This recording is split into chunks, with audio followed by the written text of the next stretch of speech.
Hello dear students, again I am coming back with joint venture account। तो आज हम बड़ा इंपॉर्टेंट सम लेके आए हैं जो होगा interest problem in joint venture.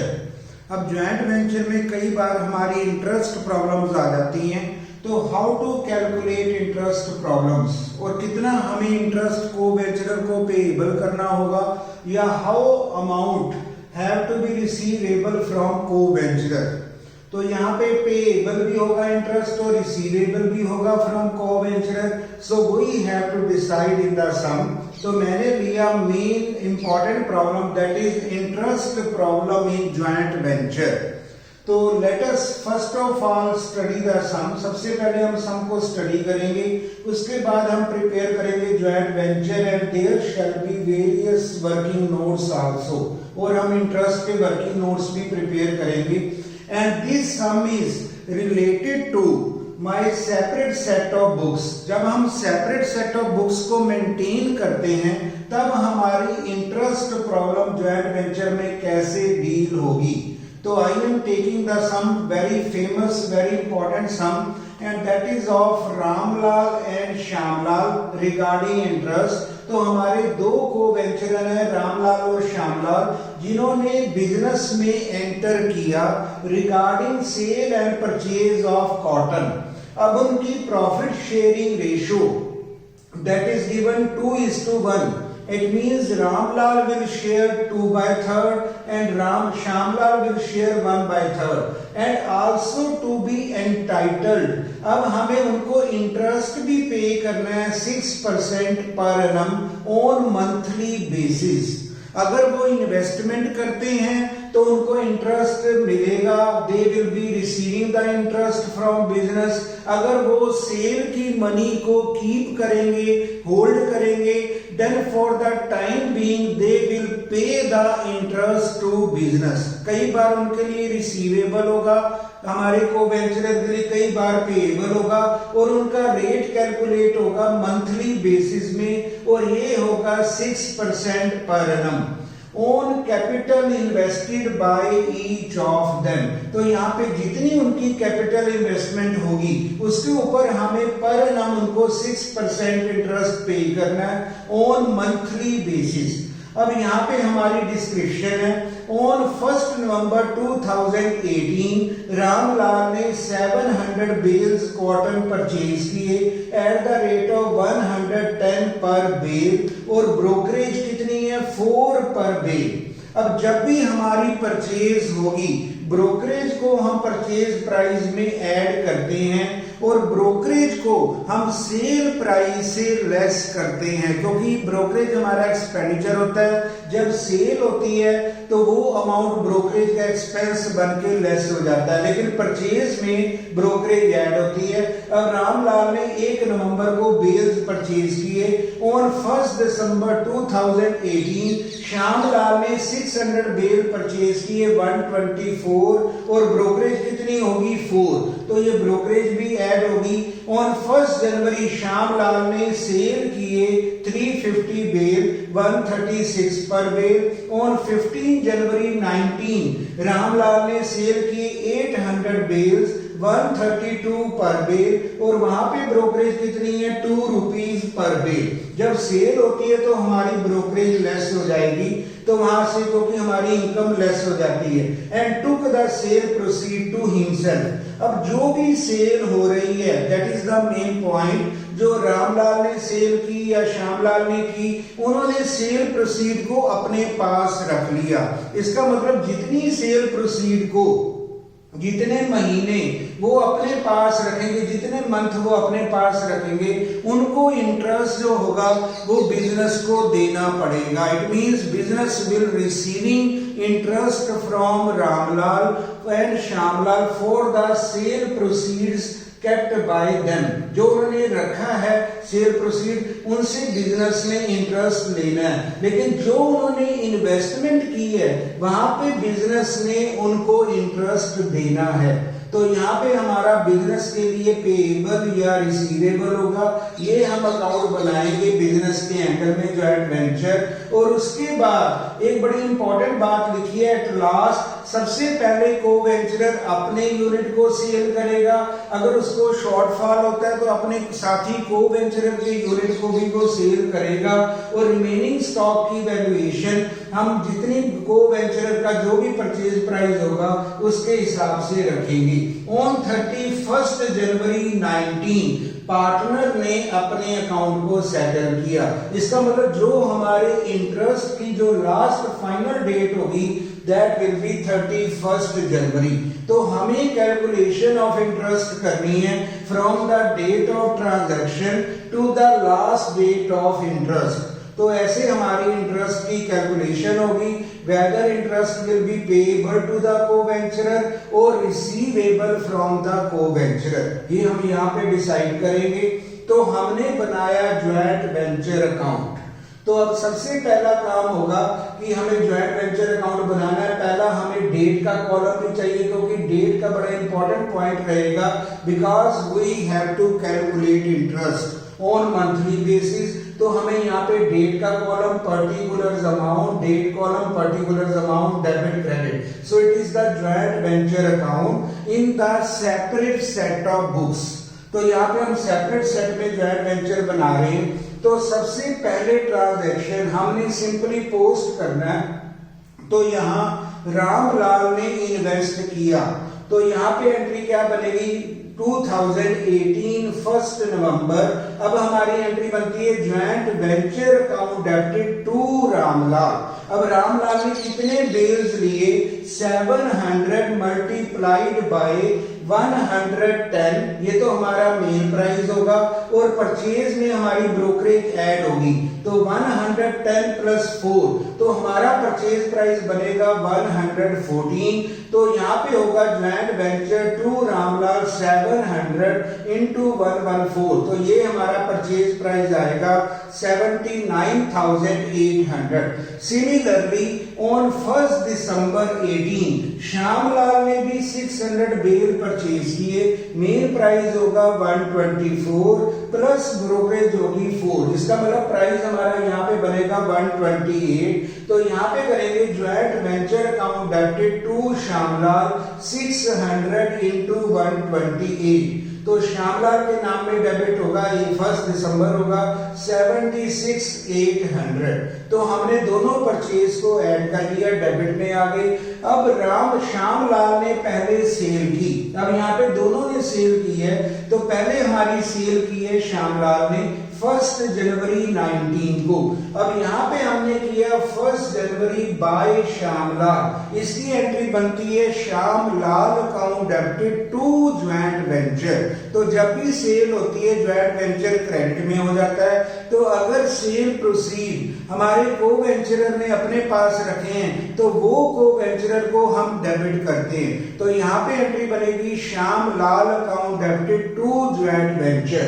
अब श्यामलाल ने कितनी सेल की है 350 एट द रेट ऑफ 136, और हमारी तारीख डेट कौन सी है 1 जनवरी। अब 1 जनवरी को हमने लिखा बाय श्यामलाल 350 इंटू 136, और ये हमारा सेल प्राइस होगा 47,600।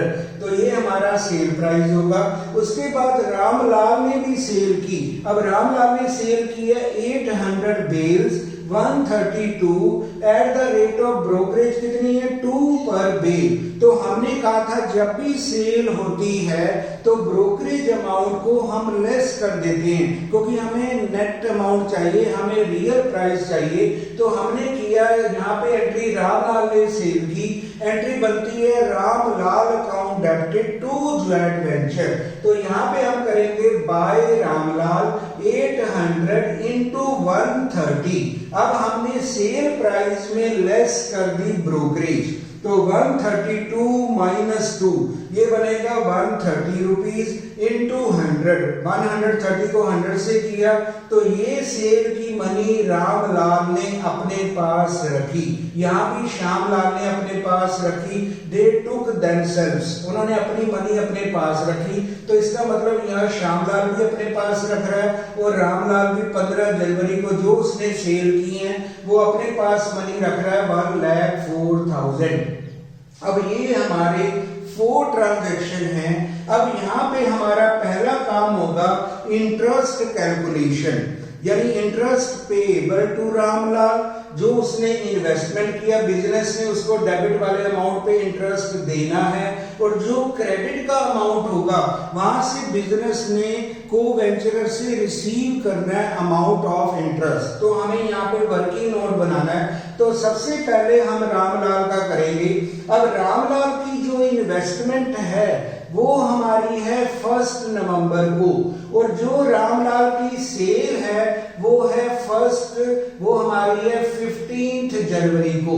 तो रामलाल इन्वेस्ट कर रहा है 1 नवंबर को और रामलाल सेल कर रहा है 15 जनवरी को। जो इन्वेस्ट कर रहा है उसमें बिजनेस ने उसको इंटरेस्ट देना है, जो सेल कर रहा है उसमें बिजनेस ने उससे इंटरेस्ट रिसीव करना है। तो यहाँ पे हम वर्किंग नोट बना रहे हैं। तो calculation of interest payable to Ramlal. तो सबसे पहले हम 1 नवंबर लेते हैं, 1 नवंबर, और हमारी जो क्लोजिंग डेट होगी वो होगी अप टू 31 जनवरी। अब हम देखते हैं रामलाल ने कितनी देर मनी को इन्वेस्ट किया बिजनेस में, तो उसके लिए हम उसको इंटरेस्ट देंगे। तो 79,800 रेट हमारा है 6%, और कितने महीने, यहाँ पे हम करते हैं 1 नवंबर टू 31 जनवरी, तो ये बनेंगे 3 मंथ। इसका मतलब हमने 3 महीने का इंटरेस्ट निकाला इंटू 6/100, तो ये इंटरेस्ट पेएबल टू रामलाल होगा 1197। तो ये इंटरेस्ट पेएबल टू रामलाल होगा। अब रामलाल ने सेल भी की है 15 जनवरी को। अब इन्होंने सेल की है, इसका सेल प्राइस आया था 1,04,000। अब इस मनी में बिजनेस ने उनसे रामलाल से इंटरेस्ट रिसीव करना है, क्योंकि रामलाल ने मनी को अपनी पॉकेट में रखा, अपने पास रखा, तो उसको इंटरेस्ट जो है बिजनेस को देना पड़ेगा। अब यहां से हम कैलकुलेट करेंगे 15 January to 31 January, that will be half month. अब यहाँ पे हम लिखते हैं less interest receivable from Ramlal. अब बिजनेस ने कितना इंटरेस्ट लेना है, जितनी मनी उसने अपने पास रखी, तो ये बनेगा 1,04,000 इंटू 6%, और 15 डेज को हम हाफ मंथ कहते हैं। ये बनेगा 0.5 डिवाइडेड बाय 12, तो ये बनेगा रिसीवेबल फ्रॉम रामलाल। बिजनेस ने कितना इंटरेस्ट रिसीव करना है, 260। इसका मतलब net interest payable to Ramlal. अब हमने पेएबल बनाया 1197, रिसीवेबल बिजनेस ने करना है 260। It means net interest payable to Ramlal कितना होगा, ये बनेगा, हमने लेस करके बनाया 937, और इसकी एंट्री हम 31 जनवरी को करते हैं। Joint venture account debited to Ramlal, to interest payable to Ramlal, net interest बनेगा 937, ये हो जाएगा डेबिट। अब सिमिलरली हमने श्यामलाल की कैलकुलेशन करनी है। अब श्यामलाल ने भी यहाँ पे इन्वेस्टमेंट की है और उसके बाद उन्होंने सेल प्रोसीड को अपने पास रखा। अब सिमिलरली जो इन्वेस्टमेंट होगी that will be interest payable to Shyamlal. जो सेल प्रोसीड रखे होंगे उस पे होगा इंटरेस्ट रिसीवेबल फ्रॉम श्यामलाल। तो यहाँ पे हमें श्यामलाल का करना है। तो श्यामलाल ने 1 दिसंबर को इन्वेस्टमेंट की, ये थी 76,800। अब हमारी कैलकुलेशन होगी 1 दिसंबर टू 31 जनवरी, तो ये बनेंगे हमारे 2 मंथ।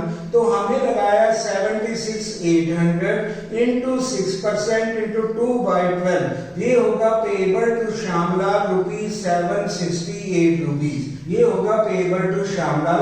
अब श्यामलाल से हमने रिसीव भी करने हैं। अब ये जो क्रेडिट अमाउंट है ये उन्होंने मनी अपने पास रखी, तो ये इंटरेस्ट रिसीवेबल होगा। अब सेकंड हम करते हैं 1 जनवरी से लेके 31 जनवरी, 1 मंथ श्यामलाल ने मनी को अपने पास रखा, तो इसका मतलब रिसीवेबल इसी बेस में होगा।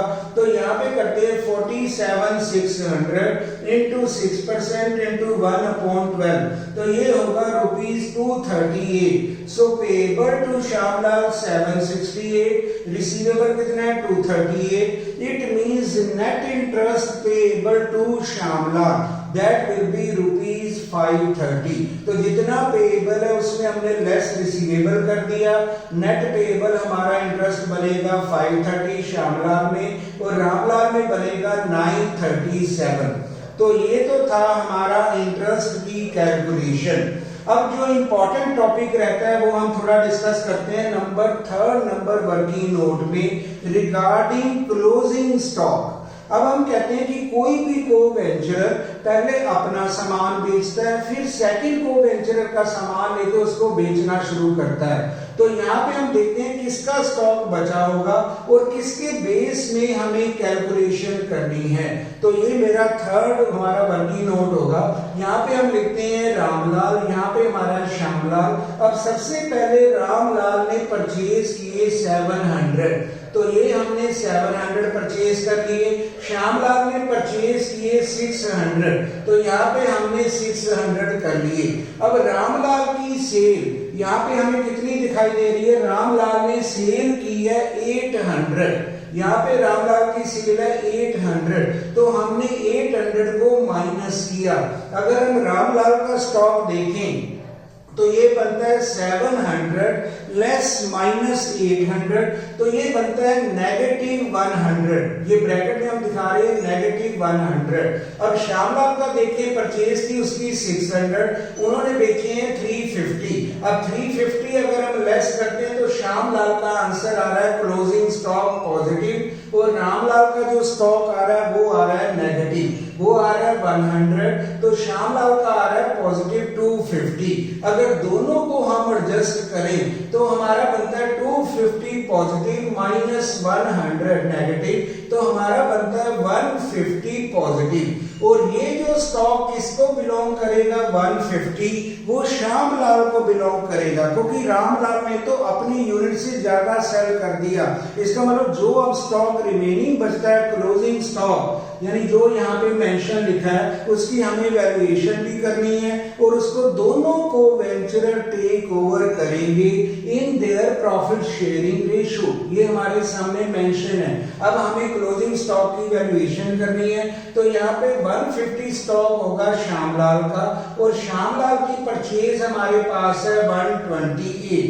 इट इज मेंशन कि जिसका स्टॉक बचेगा रिमेनिंग होगा उसी को वेंचरर की परचेज प्राइस के हिसाब से उसकी कैलकुलेशन होगी.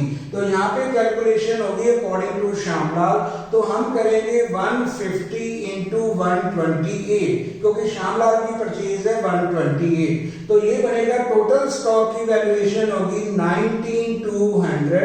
इसको दो को वेंचरर टेक ओवर करेंगे और वो करेंगे in their profit sharing ratio और ये होगी 2:1. अब यहाँ पे हम टेक ओवर कर रहे हैं तो यहाँ पे मेंशन होगा बाय रामलाल. इसको हमने 2:1 में बांटा 12800 और श्यामलाल का बनेगा 6400. तो 19200 को हमने 2:1 में डिवाइड कर दिया. तो ये हमारी प्रॉब्लम है. यहाँ पे हमने परचेज ली, सेल ली, इंटरेस्ट की कैलकुलेशन कर दी और क्लोजिंग स्टॉक की कैलकुलेशन की. अब क्रेडिट साइड हमारी एक्सीड करती है, तो यहाँ पे हमारा प्रॉफिट बनता है ज्वाइंट वेंचर का, वो बनेगा 12,733. इसको हम बांटेंगे 2:1, क्योंकि हमें 2:1 प्रोपोर्शन में देना है. रामलाल को मिलेगा 8489 शेयर और श्यामलाल को मिलेगा 4244. तो ये हमने सबसे पहला काम है ज्वाइंट वेंचर बनाया.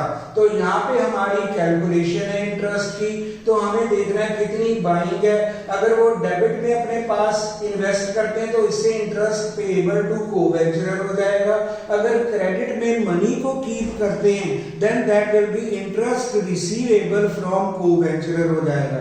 तो यहाँ पे हमने इंटरेस्ट को नेट किया, पेएबल माइनस रिसीवेबल. जो नेट अमाउंट है वो हमने यहाँ पे पोस्ट किया रामलाल का, श्यामलाल का, और ये हमने प्रॉफिट कैलकुलेट किया.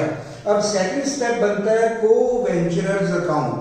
अब हम को-वेंचरर बनाएंगे, that will be very easy. Debit में जो ट्रांजैक्शन है इसकी हम पोस्टिंग क्रेडिट में कर देते हैं. अब यहाँ पे रामलाल श्यामलाल, यहाँ भी हमने बनाया रामलाल श्यामलाल. अब इनकी पोस्टिंग जैसे यहाँ पे 2 रामलाल है ज्वाइंट वेंचर में, इसकी पोस्टिंग हो जाएगी रामलाल में बाय ज्वाइंट वेंचर और यही अमाउंट आएगा 79,800 और श्यामलाल का होगा 76,800। उसके बाद जो उनका इंटरेस्ट है जो हमने डेबिट किया था ये यहाँ पोस्टिंग में क्रेडिट हो जाएगा, ये बनेगा बाय ज्वाइंट वेंचर 937 जो उनका नेट इंटरेस्ट था। अब श्यामलाल का जो नेट इंटरेस्ट बना था एडजस्टमेंट के बाद ये 530 हमने यहाँ पे पोस्टिंग में क्रेडिट कर दिया। उसके बाद शेयर ऑफ प्रॉफिट ये भी हमारे क्रेडिट हो गए। उसके बाद जो क्रेडिट में है वो डेबिट हो जाएगा। अब यहाँ पे हम करेंगे 2 ज्वाइंट वेंचर, रामलाल का गिवन है 1,04,000, अब श्यामलाल का गिवन है 47,600। अब जो उन्होंने क्लोजिंग स्टॉक टेकन ओवर किया ये भी हमारा डेबिट हो जाएगा। 2 ज्वाइंट वेंचर रामलाल ने किया 12,800 और उसने किया 6,400। अब जो नेट आंसर होगा, अब श्यामलाल की अगर क्रेडिट साइड एक्सीड करेगी तो हम उसे पे करेंगे 2 ज्वाइंट में 27,574। तो यहाँ पे हमारी पेमेंट होगी और हमारी रिसीव्स होगी। तो सबसे पहले श्यामलाल की पेमेंट निकल रही है क्योंकि वो क्रेडिट एक्सीड करती है तो हम पे करेंगे 2 ज्वाइंट बैंक। अगर डेबिट एक्सीड करती है तो रामलाल से हम रिसीव करेंगे, तो यहाँ पे बनेगा by joint bank, same amount होगा। यहाँ पे श्यामलाल को हम पे कर रहे हैं और यहाँ पे हम रिसीव कर रहे हैं रामलाल से 27,574। तो हमारी पेमेंट भी हो रही है, रिसीव भी हो रही है। तो यहाँ पे हमारा ज्वाइंट बैंक का ट्रांजैक्शन डिफरेंस में एंट्री करेगा और हमारे सम में कहीं भी ज्वाइंट बैंक की कोई भी पॉइंट नहीं है। हम जब पेमेंट करेंगे वही ज्वाइंट बैंक होगा। अब लास्ट में हमें एक ज्वाइंट बैंक अकाउंट बनाना है। अब हमने रामलाल से रिसीव किया तो यहाँ पे करेंगे 2 रामलाल 27,574 ये हम रिसीव करेंगे और श्यामलाल को हमने पे किया, ये हम करेंगे बाय श्यामलाल 27,574। तो हमारा ज्वाइंट बैंक जो है मैच कर जाएगा।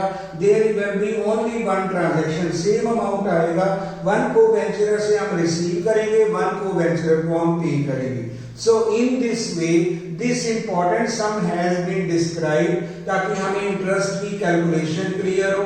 एक दो बातें हमें ध्यान रखनी है, जब हमारी परचेज होगी तो ब्रोकरेज ऐड होती है, जब सेल होती है तो ब्रोकरेज हमारी लेस हो जाती है और नेट अमाउंट से हम सेल करते हैं। तो ये हमें ध्यान रखना है। और हमारा जो टारगेट होता है डेट का इंटरेस्ट कैलकुलेशन का वो हमारे सामने गिवन होता है, उसको हम यहीं पे मेंशन कर देते हैं अप टू 31 जनवरी, ताकि हम सेल परचेज के ट्रांजैक्शन का इंटरेस्ट यहीं से हम वर्किंग नोट में कैलकुलेट कर सकें।